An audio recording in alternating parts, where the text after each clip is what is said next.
আসসালামু আলাইকুম। হ্যাঁ, আজকে অনেকটাই ভালো আছি। আজকের ভিডিওর টপিকটা হয়তো আপনারা এতক্ষণে বুঝে গেছেন।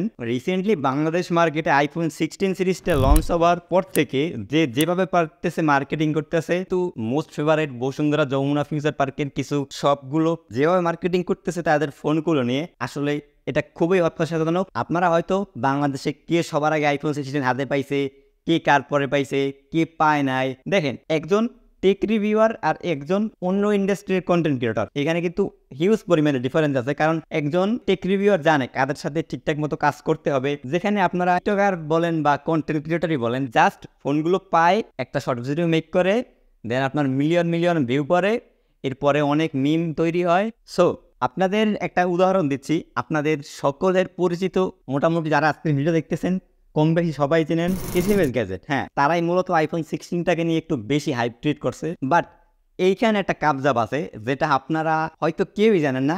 আপনাদেরকে একটু উদাহরণস্বরূপ বলতেছি। রিসেন্টলি এসএমএস গ্যাজেট থেকে একজন ফোন কিনছিল, যেটা এটিসি অ্যান্ড্রয়েড টোটো কোম্পানি গ্রুপে পোস্ট করেছিল যে আপনার কেনার পরে তাদের আফটার সেল সার্ভিস, তাদের বিহেভিয়ারটা ঠিকঠাক মতো লাগে না আর কি, মানে যেটা আসলে একজন টেক রিভিউয়ার জানে যে কোন শপের লোক কিরকম। সো এইখানে পোস্টটা করেছিল আপনার 19 তারিখ। আজকে ভিডিওটা করতেছি 2 অক্টোবর, কিন্তু এই পোস্টটায় যদি আপনি যান সেক্ষেত্রে এই পোস্টটা এখন নাই। দেখেন ওই পোস্টটা যখন আপনার বাইটের নাম খেয়াল নাই, ভাই পোস্টই নেই, নাম কীভাবে দেখবো। সো উনি যখন এই পোস্টটা করেছিল, এরপরে গ্রুপে বেশ ভালো পরিমাণে আপনার ওইটা পপুলার হয়েছিল, অনেক মানুষে দেখছে।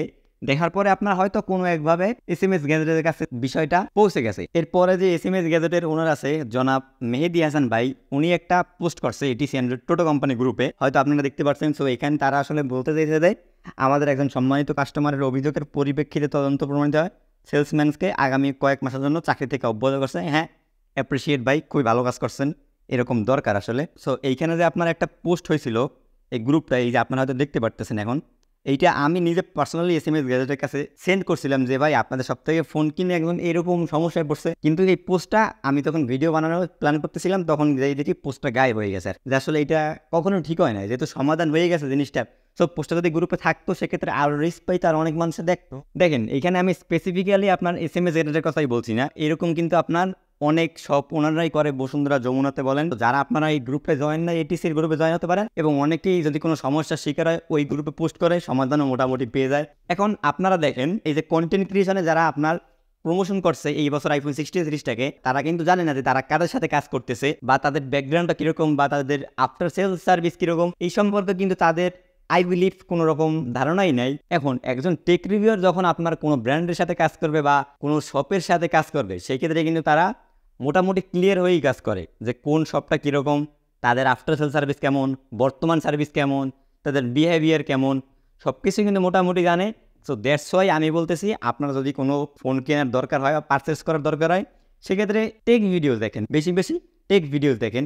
হয় একজনটা দেখেন, দুইজন দেখেন, 3টা ভিডিও দেখেন, 4টে দেখেন, 5টা দেখেন। আর যদি তাদের ভিডিও দেখে তাদের সবগুলোর সাথে যদি কোনো ঝামেলা হয়, ওই যে বললাম গ্রুপে পোস্ট করবেন, কোনো সমস্যা হলে ভাই সমাধান করে দেবে। কিন্তু এখন আপনার যদি ভাই ওই যে কন্টেন্ট ক্রিয়েটর করে, টিকটক বা ফেসবুক ক্রিয়েটরে যারা আছে, তাদের কাছ থেকে ইনফ্লুয়েন্স হয়ে যদি আপনি একটা ফোন কিনেন, সেই ফোন কেনার পরে যদি কোনো ঝামেলা হয় বা কিছু হয়, তাদেরকে আপনি কোনোদিন কিছু বলতে পারবেন? সো এই জন্য আসলে আমি বলতেছি, যারা মার্কেটিংটা আসলে করে তাদের আসলে কনজিউমারের কথা তখন আর ভাবে না, জাস্ট ফলোয়ার ভিউ এর ধান্দায় আপনারা যা কিছু করতে পারেন। যার কাছে তার কাছে ফোন পাঠাই দেয়, নেন ভাই আনবক্সিং করেন, যা মন চাই করেন, জাস্ট আপনার ফেসটা যেন iPhone 16 সাথে থাকি। আর দিন শেষে যারা কষ্টের টাকা দিয়ে মোবাইল কিনে বাসটা খাইবে, সেদিকে আর কেউ তাকাইবে না। That's it. মোটামুটি হয় আপনারা কিছু একটা হলেও ক্লিয়ার হয়েছেন কীভাবে ফোন কিনবেন। আসসালামু আলাইকুম।